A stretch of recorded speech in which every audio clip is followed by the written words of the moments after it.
Kayo po ba mga bossing ko ay lagi na lamang namumblema tungkol sa usapin ng pera? Kayo po ba mga bossing ko ay isa sa mga hindi nyo malaman kung bakit kayo po ay lagi minamalas? Asya mga bossing, kung lagi kayong walang pera or kaya po ay lagi minamalas, mainam na subukan nyo po ito. Kayo po mga bossing ko ay kumuha ng isang butil lamang, maliit lamang po mga bossing ko ng bawang. Kasi bakit kamo? Kasi mga bossing, alam nyo po ba yung mga strainer na yan? Or kaya yung mga imborner na yan mga bossing, yung mga mabutas-butas na yan mga bossing. Yan po ay diyan naglalabas-masok ang mga kamalasan. Kaya mainam, yan po ay nilalagyan natin ng pangontra, lalo na sa ating CR.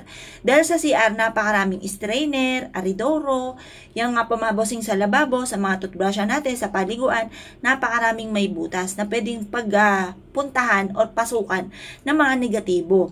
Kaya kung wala kayong mga pangontra mga bossing ko sa CR, ito po ay mainam na meron kayong ganito. Upang sa ganon, yung mga kamalasan na yan ay hindi nakakapaglabas-masok sa loob ng ating tahanan.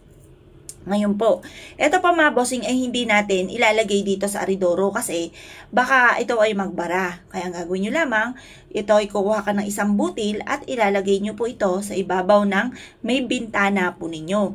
Or kaya po mga bossing, kumuha ka ng isang mangkuka na asin, pwede na naman po yun, at maglagay ka sa likod ng pintuan ng inyo pong CR. Ang dulot po nito ay swerte. Kailangan mga bossing ko, panitiliin po natin na fresh ang ating bawang. Kasi natutuyo din po ito mga bossing. Once na natuyo po ito mga bossing ko, wa-effect na po yan. Kaya kailangan laging fresh yung ating pong bawang.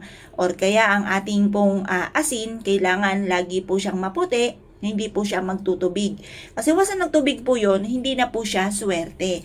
Kumbaga marami kasi siya mga nahigop na mga negatibong enerhiya, kaya po siya ay nagtutubig. Kaya mas mainam mga bossing ko, laging tuyo at malinis ang ating pong asin. Ngayon pa mga bossing, ang ating bawang at asin ay i-maintain po natin sa loob ng ating CR.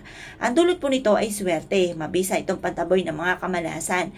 Kung naniniwala po kayo at nais po mga bossing ko na gawin po ito, huwag na po kayo magpatumpik-tumpik pa, subukan nyo na po ito. Proven po ito na maswerte. Basta't ikaw ay may 100% na paniniwala sa ganitong mga pamamaraan. Ngayon pa mga bossing, ang gagawin lamang po ninyo, kapag po ito ay natuyo na, tapon nyo lang sa basurahan, tapos kumuha kayo ng panibagong bawang mga bossing. I-maintain po natin ang bawang mga bossing ko sa ating tahanan. Kasi ito po ay napakaswerte. Hindi lang po siya pantaboy ng mga negatibong enerhiya, ng mga bad spirit. Kasi kapag yung mga bad spirit umenter sa inyong tahanan, dahil bad nga po siya, maaaring magkaroon kayo ng mga problema, kagaya po sa kalusugan, magkaroon kayo ng karamdaman, magkaroon po kayo ng mga problema sa pera, away-away ang inyong pong tahanan, parang lagi na lamang pong hindi nauubusan ng problema. Kaya mas mainam, meron kayong bawang. At ang matatawag natin dito ay good spirit mga bossing. Kung naniniwala po kayo mga bossing ko at nais po itong gawin, ay siya mga bossing, good luck po sa inyo po lahat!